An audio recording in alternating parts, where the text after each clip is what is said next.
Hello everyone, welcome back to this channel. My name is Shane Anderson. I'm a photographer and producer based here in New York City, and today we're going to go through a few basics and principles of using a layer mask in Photoshop. So if you're new to this channel, hello, I'm Shane, welcome.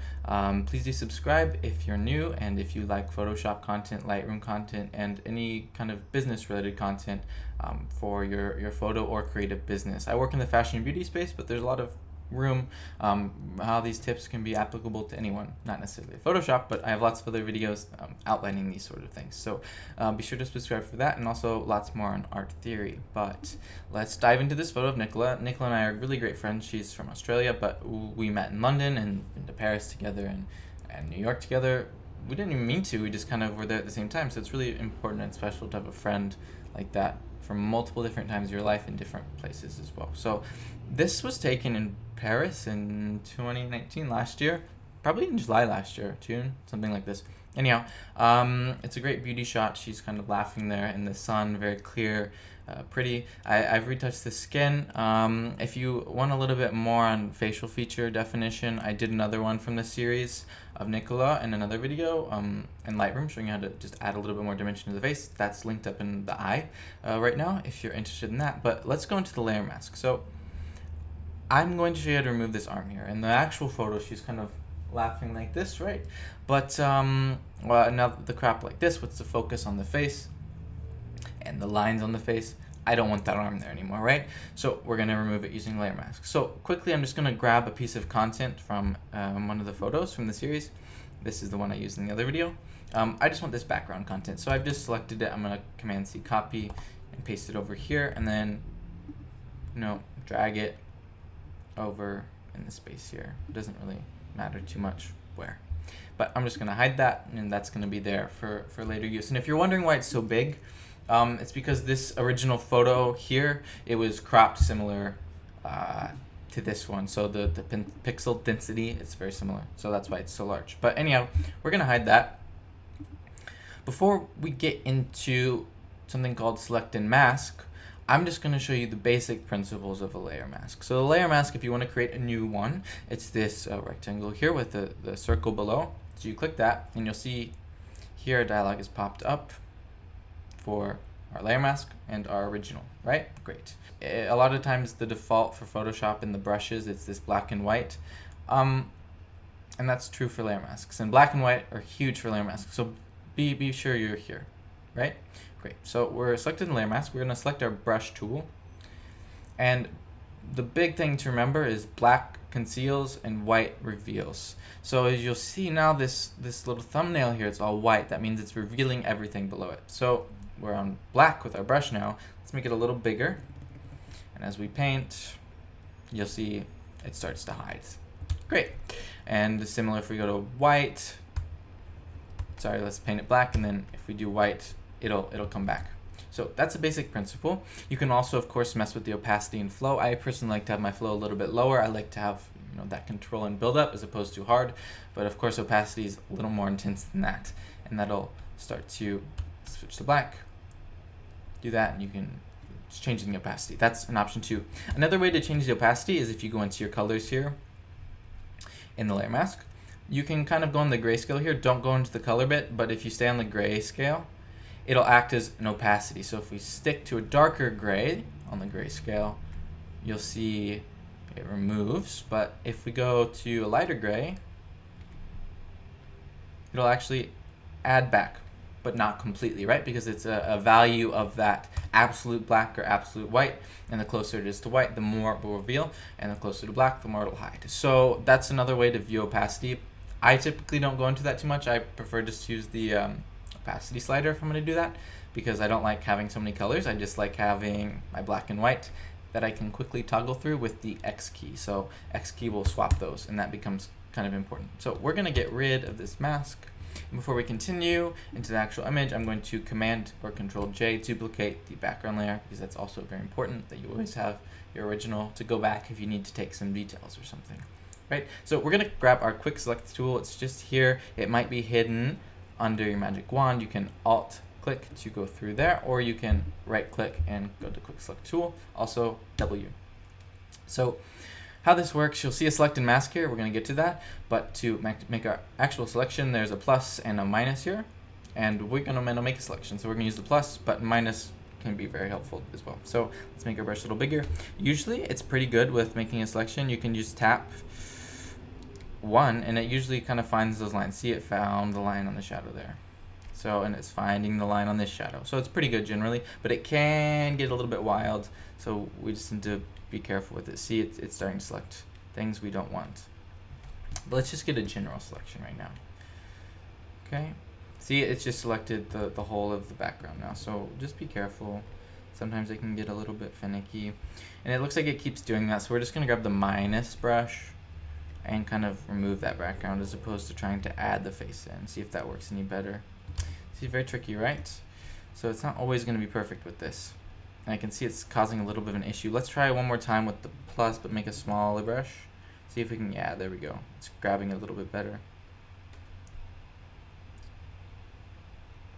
Okay, it doesn't have to be perfect at this stage. Some people are really like into the select and mask tool. I think it's a good step in the process. I don't love using it all the time though. I always use it as a first step, but I don't tend to get as technical as some people's. But I'll show you what I mean. So we have a decent selection here, right? So let's just actually get a plus real quick and grab some of this eyelash as well. Or eyebrow, sorry, and actually eyelash too, right here. Okay, I'd say I'm pretty happy with that. So we're gonna click select and mask, and the dialog is going to open. Now, like I said, like quick disclaimer, when I'm using this, there's so many little hidden facets in here, and you can really perfect your mask in this tool. I don't like that so much. It's not so much my thing. I prefer to get a really good, solid base selection and then kind of fine tune it myself. So I'm just going to go over the basic features of this, and you can, kind of experiment with yourself. But for me, I really like just having a basic selection here, but there's so many hidden things you can go through, right? Now, one mistake I've made real quick, let's cancel this real quick. The selection is going to, okay, don't worry. But our background is still highlighted. We need to actually hide that. So when we click select and mask, it shows this transparency, because if not, we'll just be making all these changes and we won't know what happens. So make sure that's hidden. Now, the first big thing I love to use, and it's very common to use, is this smooth feature here. Because you see these lines are very jagged, rough. Smooth is going to smooth those out and make them a lot better. You can see it's a lot better already. Feather, it's the same thing Feather does in all Photoshop actions. Really, it makes that a little more soft, the edges. I don't like to get too crazy with this because it can look a little bit fake. Great for hair maybe, but when you're dealing with a pretty stark like skin to background, not always the best. And the shot itself kind of has a feather quality, like it with the aperture it was shot at anyhow. So I don't like to get too crazy with that unless it needs to be. Now you'll see as we go through here, there's a lot of fringing. And the tool I'm going to show you how to use, the refine edge, will show you how to get rid of it. You can see down here it's a lot less fringing, and it's not good on areas that doesn't have fringing. It's not made to be a brush. It's made to be refine the edge. So there's a plus and minus. We're going to use this tool, the refine edge tool. There's a plus and minus. Now you might think plus will add back your image. Plus will actually add this checkered area. So we're adding a bigger diameter here to refine with. Now if we use the minus, it will subtract the checkered bit, which is going to add back some of your original image. So it's a little bit backwards to what you might immediately think. So we're just going to use this to kind of remove this green haze up through here. Now you'll see it gives a little bit of distortion, kind of some grayness. We're going to deal with that in just a minute, but let's just kind of reduce this fringing that we've gotten on the green. And this is really great for hair. Especially here, you'll see the eyelash. We're really going to make that a little more realistic there. So, like I said, this isn't perfect. I'm not going to try to mess with this with the refine edge tool. This isn't refining an edge. This is just a chunk that the selection messed up, and we're going to adjust that manually. If I did use the refine edge tool here, it would kind of turn into a bigger gray mess. So I'm not going to go down that path, but we're going to remove it really quickly. So I'm fairly happy with this. Again, you can mess with these settings all day. to get the perfect one. But again, this is a basics tutorial, and I personally like going through myself with the brushes to refine that. So we're just gonna click OK. It's a pretty darn good selection. So I showed you before, we're gonna click our mask button, right? And it's kind of applied those changes.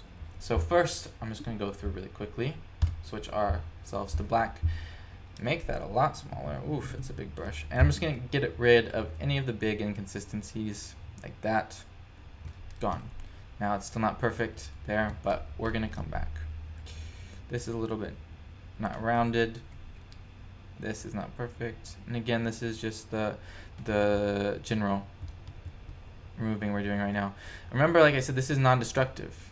Now, I've done composition tutorials before where I just use the eraser tool, but with something like this, where it's so specific and has to be so perfect to the background, if I make a mistake, I need it to be reversible. And if you're completely confined to Control-Z and clipboard history, you're kind of out of luck. Especially if you're losing your bearing, where the edge of whatever you're masking is at, it can be a good idea to kind of give it some more space to breathe. Okay, I see where the curves are going now, and then going back and removing that with a little more precision. There's no shame in that, right? So we're gonna go through and refine all the big parts. Again, it's not perfect yet, never claimed it to be. There's a bit of inconsistency on the nose here, so we're gonna switch to white and kind of add that back. As you can see, the refine edge did a pretty good job removing that. There's still a little hazing going on through here, so we're just gonna smooth that out a little more. Again, just removing those larger inconsistencies. And remember, there's gonna be a background here, so we can kind of play with that a little bit too and see maybe that green will actually help the image blend in, so we don't want to remove it all. So I like to take this step by step, but again, if you do make a mistake, you just swap back over to your other color and you can undo effectively what you did. Now, with hair, opacity is a huge player for me. I like to dial down to about 20. Let's make the brush smaller. And for me, if you go through with this, actually the eyelash is a bit removed for me, so we're just gonna add back first some more of this eyelash, and then I'm gonna come through with opacity, lower opacity, and a smaller brush even, and kind of flesh this out so it looks a bit more natural there, right? Especially with hairs, like I was saying, it's kind of important that you get that detail there, and because hair, it can be, you can look through it. Opacity is usually a great tool for this. Now, as we were doing that with the eyelash, you'll see we've kind of messed up the nose here, right? Like I said, non-destructive, doesn't destroy the pixels at all, so we can just easily, let's take this opacity back up. Easily, we just go back and we add that nose bit back in. So, before we go any further, I'm gonna grab our background from before and I'm gonna drag it below, and now we get to see what it looks like. Now the eyelash we just did, you can see not as perfect anymore. And it's good we have that background. Things can be a little deceiving when you just have that checkered, right? Looks good. Well, let's go back. Oh, maybe not as good, right? So now with this background in, I'm gonna refine the image even more to the actual space. So it looks like it's come from this image, right? So make sure you're selecting your background. Mask, not, you don't want to be selecting the image like I just was.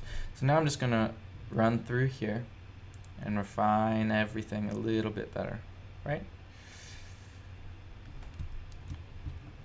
And here I recommend to zoom a little more just to get that perfect edge. So I'm gonna start working through this, and when I've completed just refining the edge, I'll come back to you. I don't want to make you sit through me just cleaning up edges. It'll probably take me about 10 minutes. The select and mask feature did do a really good job of getting that general selection. So again, you can go on that select and mask feature. I'll pop into the dialog again. You can mess with so many settings, I promise it. But for me, I like to get that good chunk of work done and then just refine it personally. It's very therapeutic as well. In just terms of, it's like you're painting. So I'm gonna run through, just make these edges more perfect, and then I'll hop back with you with the final image. Hey everyone, okay, so we're back. Here's the final image. I think it looks pretty good. I've cleaned up all the edges, like I said, and then I've just removed a little bit of hair on the ear here because I didn't think it was perfect. So as you can see, I just used a quick layer mask technique to really merge these images together to get a bit of a better background that's a little bit less distracting.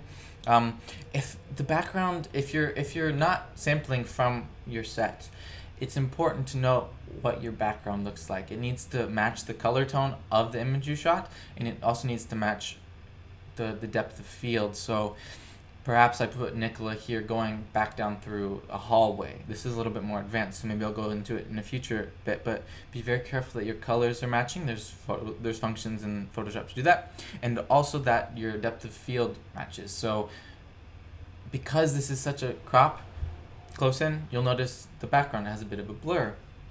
Now, if I put, again, like a hallway going back, it would be a lot more blurred because I'm so zoomed in on Nicola's face here, and everything else kind of is probably going to be more out of focus if it follows, general aperture to focal length rules, right?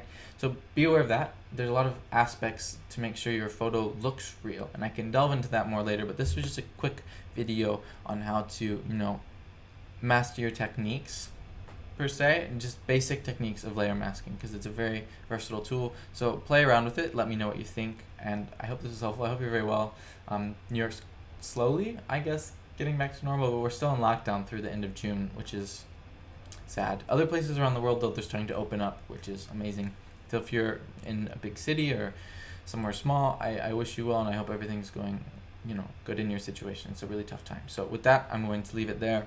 Hope this was helpful. Please do like and subscribe. If you want to catch up with my personal work, it's Instagram, at thatstylishnerd. And again, be well, and I'll see you soon.